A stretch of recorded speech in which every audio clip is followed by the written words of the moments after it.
The Matrix comics give us extra lore about the Matrix world, but did you know that some Matrix comics were never fully released? The Matrix Comics 20th Anniversary Edition contains some of these secret Matrix stories, but there are still 2 comics not included, and were never actually printed. These were called Morning Sickness and The Man Who Knew Too Much, and I'll cover those 2 and every other secret Matrix comic in this video.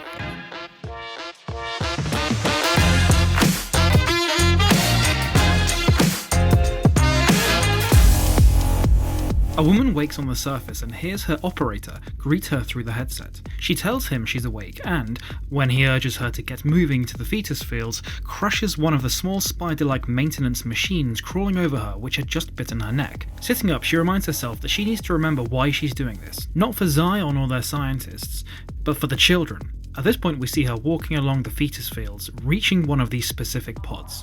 She reaches up to a pod and grabs the child, the baby inside it, pulling it free. She also states that she's doing this for herself. When she cracks the fetus pod free and puts it in her bag, she hugs it, saying, "He's perfect." Suddenly she looks around to see the searchlight of a harvester blazing down on her and screams, "Oh god, no!" desperately running away between the rows of fetus pods and demanding a way out of there immediately. The operator lets her know that they are tracking her and tells her to go to the waste funnel, saying they will meet her at the bottom. The woman leaps into a giant funnel with the harvester close behind her, and, as she slides down with the harvester's tentacles following her, she catches onto some tubes and almost loses the pod she is carrying, just grabbing it by the carrying bag's handle. Quickly the tentacles are almost on her and she slips, the pod falling away and the tentacles finally closing in and impaling her with their claws. She then wakes up in the chair in the real world, revealing that it was all a training sim, and she returns to consciousness in the real world. The operator calms her while he unstraps her from the chair, saying that she's okay and out of the simulation now. He remarks that he's not surprised it failed, saying that they obviously need a male to secure the infant, but is cut short by the woman grabbing him by the throat, shouting at him and insisting that she is not giving up. A child cries out, "Mama!" and again less worriedly as the woman approaches the doorway the child is standing in. She asks if it was a bad dream and picks him up, telling him that she's fine as she hugs him, and as she reassures him saying, "I've got you now," we see the child's head jack, an indication that she has now successfully completed the real mission. Taking place in the Matrix, the scene opens on a busy street. Focused on an unnamed woman, she remarks on the monotony of everyday life. She steps into the street and a truck almost hits her. At that last moment, Agent White possesses her body and leaps out of the way. An explosion erupts from the side of a nearby building, with members of the Resistance pouring out of the smoke. Agent Bird and Agent Ash join him by taking possession of 2 blue pills. They call in a tank and a helicopter. A rocket comes out of nowhere and takes down the helicopter. Several red pills, including Tosk, are on the ground moving towards an exit. The agents follow them by rapidly overriding nearby blue pills. To buy themselves time, the red pills then shoot into the crowd, killing numerous blue pills. Agents fire back, killing all red pills. The agents acknowledge that they killed the red pills and soon they will be in Zion. The agents leave and the blue pills who were possessed are alive, hurt and confused. The woman stands there with half her arm missing. In a city at night, we hear some red pills speaking with their operator named Plug, saying they need an exit. A man overhears them and they draw their guns on him. His narration reveals that he was expecting some gangsters under Boss Kaplan. His face then warps and everything cuts to black. His narration continues, flashing backwards in time. We learn he's called Jimmy. Jimmy explains that he was intending to betray Boss Kaplan after Kaplan betrayed him. But then Kaplan turns up and his goons shoot Jimmy's crew, then Jimmy escapes. This is where the story started, as we see the same scene with the red pills, but this time we see that Jimmy regains his sight after the blackout to see the red pills all dead on the floor. Jimmy loots their bodies to find some ID, but instead finds a small mysterious device. He continues to a local church, where it's revealed his narration was speech directed at a minister, an old friend of Jimmy's. Neither can explain how he blacked out and then woke up surrounded by bodies. The minister explains that another local gangster had the exact same experience previously. They ponder if he and Jimmy had been possessed by evil.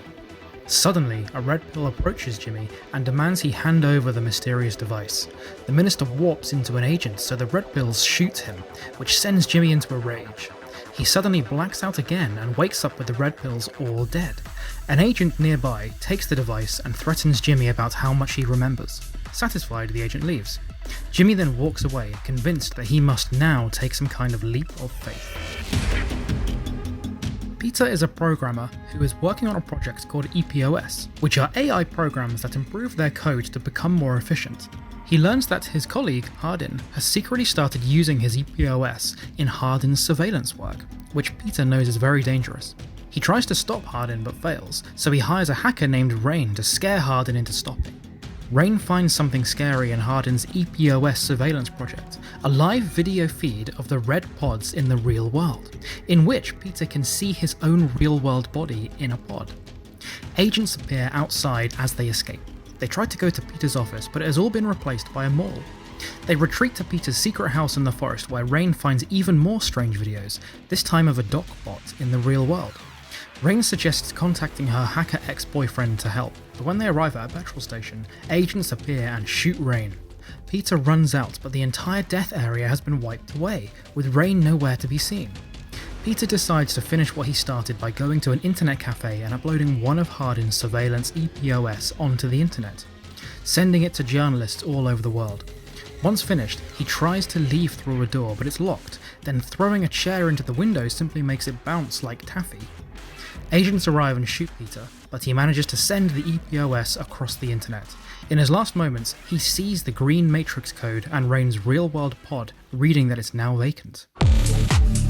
The story begins with Avalon and her crew preparing to embark on a disinfect mission in the Matrix to destroy a virus using a load of cash as its carrier, an AI which is known to instill confusion and schizophrenia in those who touched it. However, a gang of anonymous criminals calling each other Mr. G, Mr. P, Mr. Y and so on, led by the boss man and his henchman Mike, were also after the money, about to try to steal it, unaware of its side effects.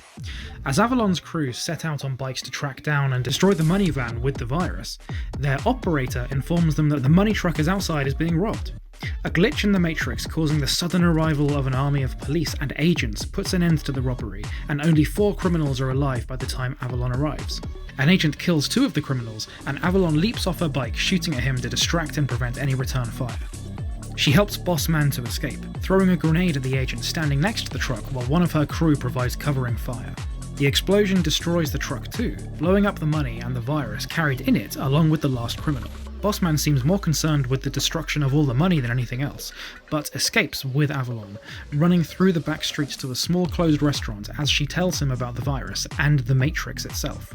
The phone is ringing and she escapes as the police arrive. Seeing Bossman has a gun, they open fire and the comic ends with Bossman falling down shot while the phone hangs in the air. The story is narrated by a Harold Hobbs, writing an entry in his journal, which begins, "Strange things are happening. While reading the newspaper at home, sitting next to a computer with a game running, the doorbell rings, and Jeff stops by. Rambling incoherently about the end of the world, computers and hackers, he says it all comes down to a red pill, leading Harold to think he needs rehab. Sometime later, on November 17th, Harold is at work, in his data entry job, feeding in endless, faceless and meaningless names into a computer, when an agent arrives, asking him about Jeff, who he is trying to find. Jeff writes on Harold's screen, mirroring the screen in the Matrix where Trinity does the same to Neo, saying not to tell the agent anything. The agent claims Jeff has committed unspeakable crimes against the state, but seems not to notice Harold typing back in reply, asking what is happening. Jeff replies back that everything he told him is true, and he'll contact him.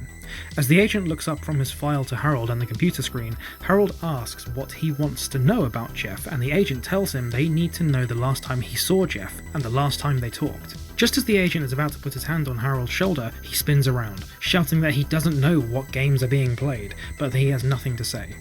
The agent replies that he will. It's just a matter of time, he says. We'll be watching you, Mr. Hobbs. Setting about trying to find Jeff himself, Harold tries to phone Jeff's parents, but is connected to a Mexican restaurant instead. He tries mutual friends, none of which have seen or heard from Jeff in the past 6 months. From then on, Harold started to become paranoid, feeling that he is being watched and followed, and decides not to go home as a result.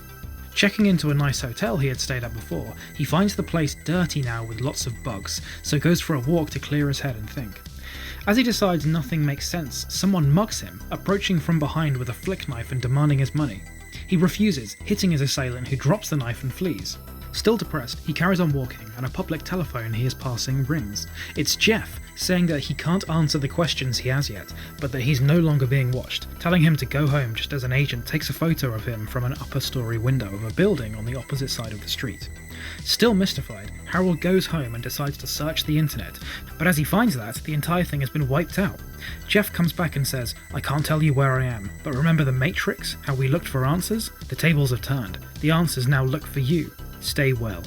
The story ends with Harold sitting by a window with a book, all of the pages of which apparently read "The Matrix has you, the Matrix has you," again and again and again, as dark-suited men seem to be watching him from every window of the surrounding buildings.